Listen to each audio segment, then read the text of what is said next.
ಇನ್ನು Delhi BJP table ಮೇಲೆ ಅಡ್ಡ ಮತದಾನದ ಮ್ಯಾಟ್ರು ಈಗ ಜೋರಾಗಿ ಸದ್ದು ಮಾಡ್ತಾ ಇದೆ. ವಿಧಾನ ಪರಿಷತ್ನ ಚುನಾವಣೆಯಲ್ಲಿ ಅಡ್ಡ ಮತದಾನ ಆಗಿದೆಯಲ್ಲ, ಈ ವಿಚಾರಕ್ಕೆ ಸಂಬಂಧಪಟ್ಟ ಹಾಗೆ ಹೈಕಮಾಂಡ್ ನಾಯಕರ ಮುಂದೆ ರಾಜ್ಯ ನಾಯಕರು ಏನೆಲ್ಲ ಒಪ್ಪಿಸ್ತಾರೆ, ಹಾಗಾದ್ರೆ ಏನೆಲ್ಲ ಹೇಳ್ತಾರೆ? ಹಾಗಾದ್ರೆ ದೆಹಲಿಯ ಬಿಜೆಪಿ ಟೇಬಲ್ ಮೇಲೆ ಅಡ್ಡ ಮತದಾನದ ಮ್ಯಾಟ್ರ್ ಇದೆ.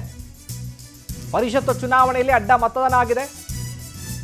ದೆಹಲಿಯಲ್ಲಿ ಪ್ರತಿಪಕ್ಷದ ನಾಯಕ ಆರ್ ಅಶೋಕ್ ಹೇಳಿಕೆಯನ್ನ ಕೊಟ್ಟಿದ್ದಾರೆ. ಅಡ್ಡೇಟು ಕೊಟ್ಟು ಪಕ್ಷಕ್ಕೆ ಮೋಸ ಮಾಡಿದವರನ್ನ ಕ್ಷಮಿಸೋದಿಲ್ಲ, ಭಿಕ್ಷುಕರ ರೀತಿ ನಿಂತು ಪಕ್ಷದ ಟಿಕೆಟ್ ಪಡೆದು ಗೆದ್ದು ಈಗ ಮೋಸ ಮಾಡಿದ ಕಾಂಗ್ರೆಸ್ನ ನಾಯಕರು ಊರಿಗೆಲ್ಲ ಬುದ್ಧಿವಾದ ಹೇಳ್ತಾರೆ. ಸಿಎಂ ಡಿಕೆಶಿ ಬಂದ ಕೂಡಲೇ ಭ್ರಷ್ಟಾಚಾರ ಶುರು ಮಾಡಿಕೊಂಡಿದ್ದಾರೆ. ಇವರಿಗೆಲ್ಲ ದುಡ್ಡು ಕೊಟ್ಟು ಹೆದರಿಸಿ ಮತ ಹಾಕಿಸ್ಕೊಂಡಿದ್ದಾರೆ. ಧರ್ಮಸ್ಥಳದಲ್ಲಿ ಆಣೆ ಪ್ರಮಾಣ ವಿಚಾರ ಇನ್ನೂ ಕೂಡ ಫೈನಲ್ ಆಗಿಲ್ಲ. ಅಡ್ಡ ಮತದಾನದ ವಿಚಾರಕ್ಕೆ ಸದಾನಂದ ಗೌಡರು ಹೇಳಿದ್ದು ಗೊತ್ತಿಲ್ಲ. ದೆಹಲಿಯಲ್ಲಿ ಪ್ರತಿಪಕ್ಷದ ನಾಯಕ ಆರ್ ಅಶೋಕ್ ಹೇಳಿಕೆಯನ್ನ ಕೊಟ್ಟಿದ್ದಾರೆ. 4 ದಿನದಿಂದ ರಾಷ್ಟ್ರ ಟಿಕೆಟ್ ಸಿಗಕ್ಕೆ ಮುಂಚೆ ಒಂಥರ ಭಿಕ್ಷುಕರ ರೀತಿ ಯಾರು ಅಡ್ಡ ಮತದಾನ ಮಾಡಿದಾರೋ ಅವರು ಬಂದು ಪಾರ್ಟಿನ ಅಪ್ರೋಚ್ ಮಾಡಿ ಟಿಕೆಟ್ ತಗೊಂಡು ಪಾರ್ಟಿಗೆ ದ್ರೋಹ ಬಗ್ದಿದ್ದಾರಲ್ಲ, ಇದನ್ನು ಕ್ಷಮಿಸೋಕ್ಕೆ ಸಾಧ್ಯವೇ ಇಲ್ಲ ಯಾರೇ. ಅದು ಇದೇನು ಮೊದಲೇ ಅಲ್ಲ, ಇದು ಈ ಥರದ 10 ಕರ್ನಾಟಕ ರಾಜ್ಯದಲ್ಲಿ 10 ಸರಿ ಈ ಥರದ್ದೆಲ್ಲ ಆಗಿದೆ. ಆದರೆ ನಮ್ಮ ಪಾರ್ಟಿಯಲ್ಲಿ ಆಗಿರೋವಂಥದ್ದು ಇದು ಭಾಳ ಬೇಸರದ ವಿಚಾರ.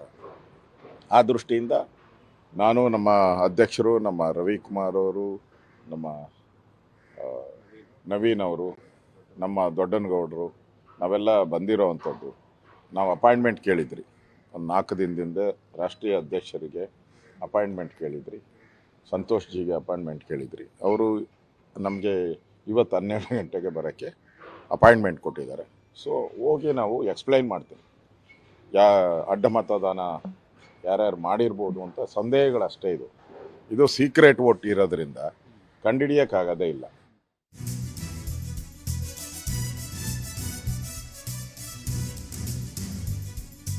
12 ಗಂಟೆಗೆ ನಮ್ಮ ರಾಷ್ಟ್ರೀಯ ಅಧ್ಯಕ್ಷರನ್ನ ಭೇಟಿ ಮಾಡ್ತೀವಿ.